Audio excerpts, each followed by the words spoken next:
Hello, my friends, and welcome back. Thank you very much for being with me again today. Rarely we have the Russians and the Ukrainians on the same page reporting on the war between NATO and Russia in Ukraine. And this time Putin comes and says, you know what, we have free reign over there, free hand in Ukraine at this point. And that coincides on, is confirmed by General Syrski of Ukraine, who is the Ukraine ground troops. He's the commander of the Ukrainian ground troops in Ukraine. I covered General Syrski's statement a minute ago in a video, and now is the Putin's turn to give us his take on the major development in Ukraine, which I think will probably have the weasels here in Washington, D.C. make a vote to give the Ukrainians money. So it's either a false statement, like, oh yeah, these guys are advancing, but let them advance. We are just gonna make this statement. Therefore, the guys in Washington will say, see, without your help, the Russians will soak their feet in the Atlantic by Lisbon. All right, so let's look over this article from Russia Today from December 19th, 2023. Here it is. Russia has free hand in Ukraine conflict now, Putin says. Moscow's ultimate goals remain unchanged, the president has said. Of course, they said it, and now I think they're emboldened by the fact that the Ukrainians are on the defensive big time in 3 areas, and the areas Syrski was talking about are located in let me get that, Kupiansk, Liman, and Bakhmut. So this is what Syrski said. Let me show you on the map. Said that this is Kharkiv right here. Let me make it bigger, like zoom out. So this is Kharkiv, this is Luhansk, this is Donetsk. So this is where Syrski said the situation is bad. So this is Kupiansk right here. Then you got Krasny Liman right here. You see what the situation is in deep doo-doo right here. And then you got Bakhmut here. So these are the locations. So starting from Bakhmut, even though I claimed Avdiivka sucks right now and Marinka sucks right now. I covered that in the previous video that I made. And I just uploaded a minute ago. And I will show you which one that is. It's right here. This is the video I just uploaded a minute ago. Decisive turning point. Russians advance on multiple fronts. Ukrainian general reports. Go and watch that one. I gave the details coming from the Ukrainians. So from General Syrski, he said, the Russians are advancing. Let's see what Putin has to say. All right, Mr. Vladimir Putin, let's go here. Russia has the initiative, he says, right here, in the Ukraine conflict, and is at liberty to conduct military action, that's right, as it sees fit, President Vladimir Putin stated at a defense ministry meeting on Tuesday. He had a long meeting with Shoigu, the defense secretary, or the minister. They have ministers over there, not secretaries. The president analyzed the frontline situation as part of a report on Russian military achievements in 2023. He also thanked soldiers and officers for their contributions during the event. In his speech, Putin stressed that the country had no intention to change the objectives that it set for itself when it decided to deploy troops against Ukraine in early 2022. I told you, the Russians are consistent in good or bad. If they tell you're gonna give you $1, they're gonna give you $1. If they say they're gonna give you a punch in the face, they're gonna give you a punch in the face. I got to learn that not by direct experience, but by observation, a daily observation. They rarely change the interpretation, and that builds trust. Yes, builds trust. It's not like, oh, we're not gonna send that, oh, we're not gonna do that. We're not going to send the military over there. No, we're not going to send weapons to Ukraine. No, we're not going to send tanks, and everything happened. But you can also say, well, they said they will not invade Ukraine. Yes, if the Ukrainians don't continue killing the Russian population in East Ukraine, which they did under Zelensky. So they said that changed everything. And the Americans did not give any security guarantees to Russia. They said, well, if you don't, we have to act. So that was the clear signal. So when they say it was unprovoked, why don't you ask the Russians for a change? So here it is. Describing the current advantage of Russian troops, Putin said, and I'm quoting, "In essence, we are doing what we consider necessary, what we want.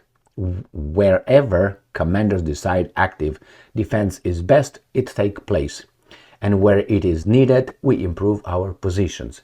Unquote.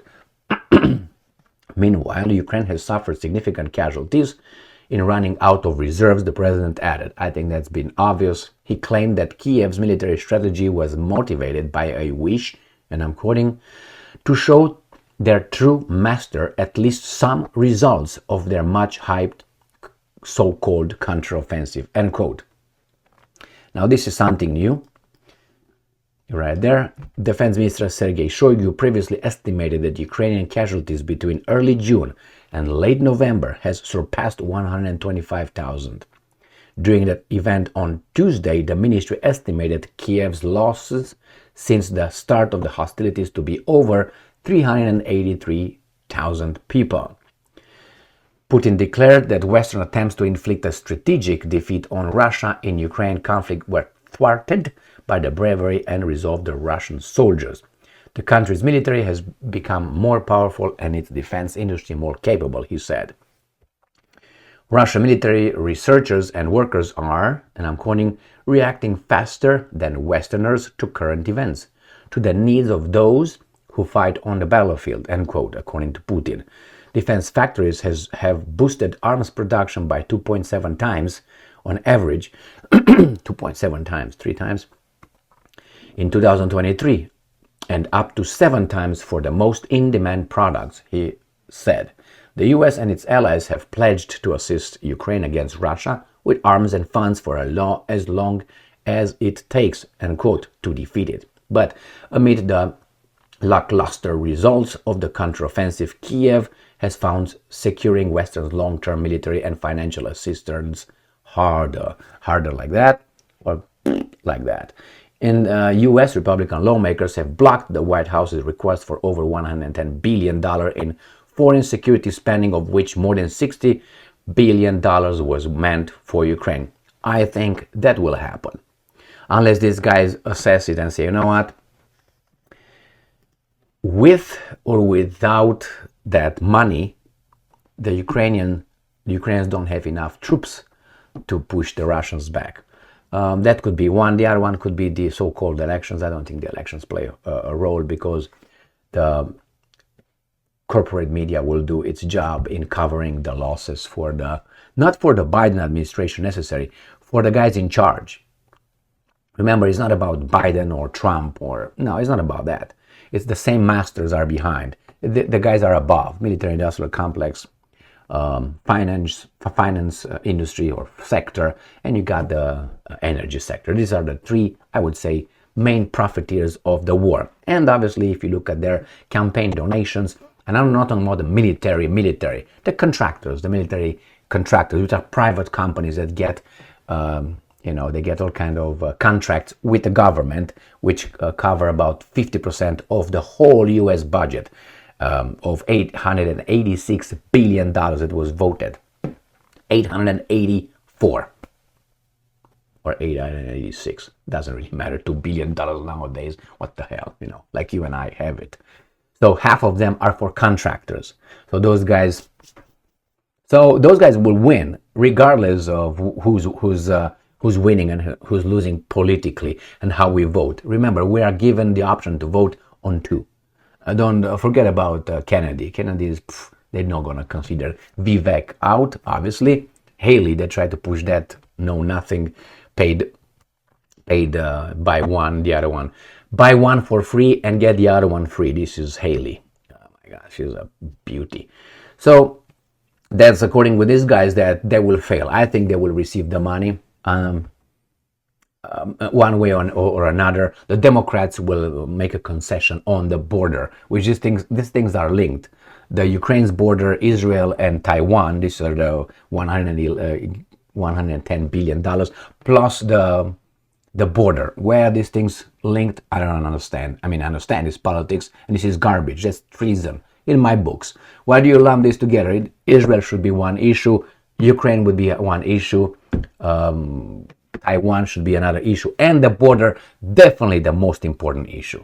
But no, it was lumped together. So I'm going to give you money for this, but then you're going to give us money for this. For what? For 3 foreign things? Anyway, so let's go back here because they talk about also meanwhile, the European Union has failed to pass the European Commission proposal to spend 50 billion euros, $54 billion from the Union's joint budget to support Ukraine over the next 4 years. Hungary, a long-time skeptic, and I think logical and based in reality, not in cuckoo land and kind of idiotic interest of the Western strategy for the conflict, vetoed it last week. They tried to make it illegal for them to even vote. They tried to get them out because that's how democracy works. When people vote the wrong way, we're just gonna make it illegal for those people to vote and we win. I mean, this is what they made us believe it happens only in the cuckoo countries and blah, blah, blah. No, it happens here. The problem is they can't keep the lead on anymore. They used to, but with the internet, they can't. People gather information from many sources, not only from the sources that they have to give us, corporate media. So my friends, Russia at this point has the, I would say, the initiative, pushes forward. We'll see if the European Union, which I think it's a decision, hey, do these guys have enough troops to use our weapons that our contractors are going to build with the taxpayers' money or with the bank's money or with our printed money or not? If they don't, will the West, which is United States of America, Great Britain, and that's about it, the Anglo-Saxon, not even Anglo-Saxon, Anglo, front, will they send their own troops? The former ambassador to, where was that? Former ambassador, was it to Russia? I can't remember, but a British ambassador, he said that, I made this video yesterday, he said that United Kingdom might send its military in Ukraine to fight the Russians directly if things get out of hand or get to a point. What's that point? You are there already. You're going to be, this is one of those points. So unless the West was not going to move west, United States telling everybody what to do, and they will do it, send their own troops in Ukraine using the contractors' weapons, so they keep feeding the payers, the Russians will move on. Otherwise, why should they send the money, the billions? I don't think the Ukrainians still have the troops, the people to do it. I have a few articles ready regarding some opinion polls from Ukraine, and they are very, very revealing of how much the Ukrainians want to fight the Russians. You're going to be surprised. Maybe not, but I tell you, they don't. Thank you very much for being with me again today. Stay strong, stay smart, look for the truth, and be just.